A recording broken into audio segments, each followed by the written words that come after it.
പെട്ടെന്ന് നമുക്ക് രുചികരമായിട്ടൊരു ചീസ് മസാല ദോശ ഉണ്ടാക്കിയാലോ? അതിന് വേണ്ടുന്ന ഇൻഗ്രീഡിയൻറ്റ് നോക്കാവേ.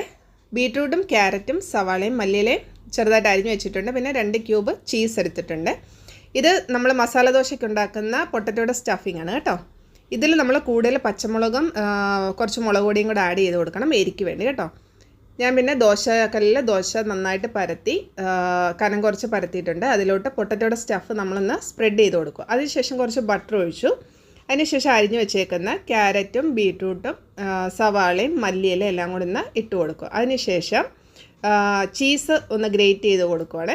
ഗ്രേറ്റ് ചെയ്തതിന് ശേഷം ഒറിഗാനോയുടെ മസാലയും കൂടെ സ്പ്രെഡ് ചെയ്ത് കൊടുക്കുക. നമ്മൾ തീ കുറച്ച് വെച്ചിട്ട് വേണം ഇത് ചെയ്യാൻ, അല്ലെങ്കിൽ കരിഞ്ഞു പോകും കേട്ടോ. നമ്മുടെ ചീസ് ഒന്ന് മെൽറ്റ് ആവണം. അങ്ങനെ നമ്മുടെ മസാല ദോശ ഇവിടെ റെഡി ആയിട്ടുണ്ട്. എല്ലാവരും ട്രൈ ചെയ്ത് നോക്കുക. ആദ്യമായിട്ട് ചാനൽ കാണുന്നവർ സബ്സ്ക്രൈബ് ചെയ്യുക, സപ്പോർട്ട് ചെയ്യുക. താങ്ക്